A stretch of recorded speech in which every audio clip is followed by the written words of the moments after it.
and today we're going to go through the top 10 things we need in HBO's The Last of Us. Yeah, everyone barricaded themselves in their homes, and supplies started running low.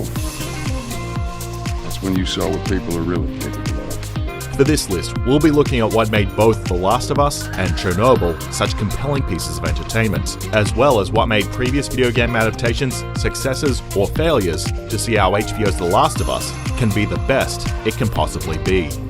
Well, then I'm staying. Ellie, we won't get another shot at this. Number 10. The early years of the outbreak.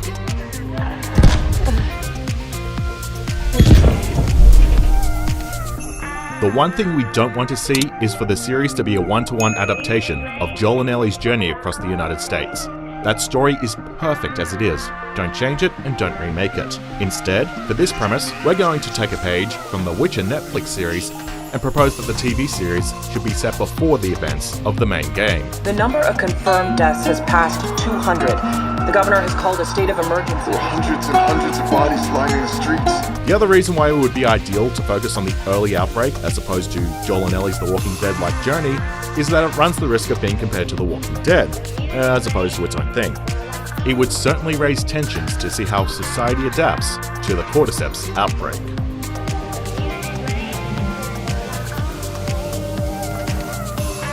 Number 9. Joel's missing years. So I'll take one guess. The whole deal went south and the client made off with our pills. Is that about right? The one downside in having the series be a prequel is that we're unlikely to see Ellie play a major role, though we will still have the second game to make up for that. That said, it would easily give Joel the screen time necessary to be further fleshed out and expand his backstory. You have any idea what's going on out there? I got some notion. How did he deal with the death of Sarah during those early outbreak days? Why did he have a falling out with his brother Tommy that sent them to opposite ends of the United States? How did he end up crossing paths with both Tess and Marlene? The advantage of a Joel prequel is that we can also explore these fundamental relationships, intertwined within a grounded story of grieving over a once-lost child. Don't do this. Baby, don't do this to me. Come on. Number 8. More about the Fireflies. You can still rise with us. Remember, when you're lost in the darkness, look for the light. Almost immediately after the news broke about this project being in the works, HBO tweeted out a GIF of the Fireflies emblem, along with the motto, "Look for the light." This could indicate that we will find out more about how the Fireflies were founded, how they came into power in the midst of the cordyceps outbreak, and how they came into conflict with the US military. Let's go find a firefly. You won't have to look very far. There you go. Queen Firefly. This would also mean that Marlene would have a more prominent role in the show, as she was one of the founding members of the group. Most importantly, this story arc could set the stage for a large-scale conflict between the Fireflies and US soldiers. With, clickers in the middle of the battlefield. No big deal, right? God, those things are terrifying.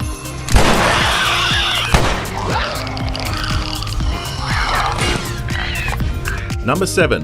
Reflect modern-day outbreaks. When he's in pain, and his sores stick to his gown when he soils himself 5 times a night. I've been looking after him. Where have you been? In the North and West Wing, where there are dozens of patients from Chernobyl exactly like him. What made Chernobyl a masterpiece of television is that despite being based off the infamous 1986 accident, it was extremely relatable to the modern-day political landscape. It focused on the theme of the cost of lies, and how those in power tried to downplay and cover up the severity of the worst nuclear disaster in history. You didn't see graphite. I did. You didn't. You didn't! Because it's not there! Look to today, and it's impossible to escape the news of the coronavirus and how various governments around the world have employed different ways to contain the outbreak. More importantly, how some have botched appropriate measures to contain the virus. Since we mentioned how this show may explain the origins of the Fireflies, perhaps distrust of the government was how they grew in numbers, or why vaccine tests failed. It's certainly possible to convey all of this within the lore of The Last of Us. Swear to me that everything that you've said about the Fireflies is true.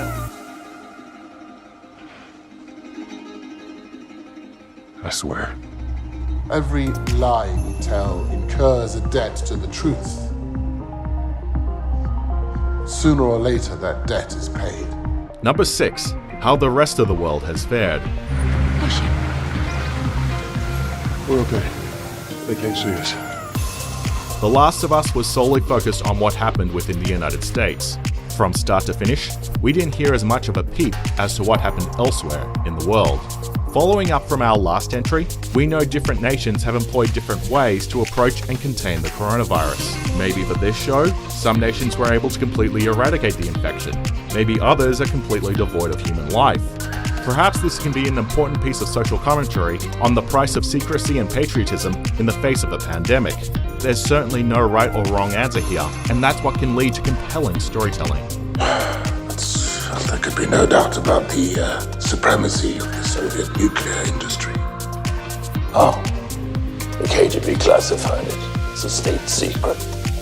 Number 5. Music by Gustavo Santaolalla.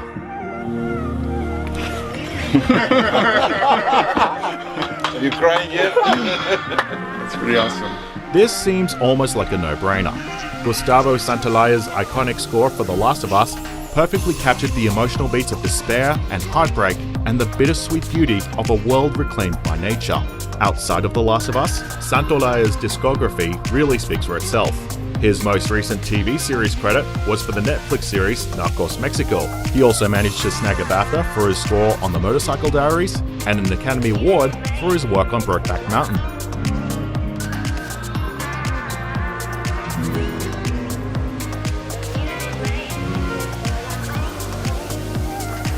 Chernobyl's composer, Hilda Gunnartadia, who also won an Academy Award for Joker, would also be highly ideal should Santaolalla be unavailable.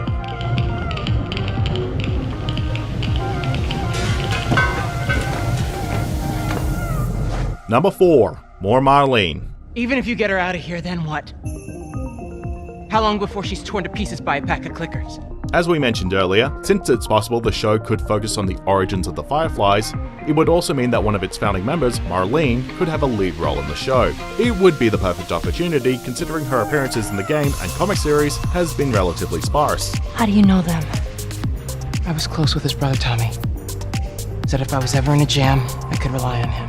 What we do know is that she was supposedly really close with Ellie's mother, Anna, who apparently died within a day of giving birth to Ellie.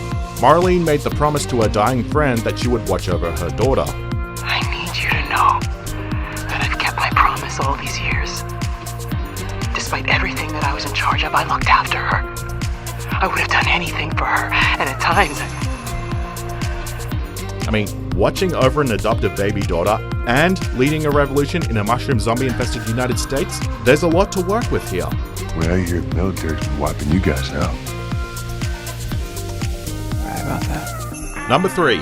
Roles for Troy Baker and Ashley Johnson. I'm sorry about your daughter, Joel, but I've lost people too. You have no idea what loss is. Whether or not Troy Baker ends up reprising his role as Joel remains to be seen, seeing as video game adaptations rarely, if ever, recast their voice actors into live-action roles.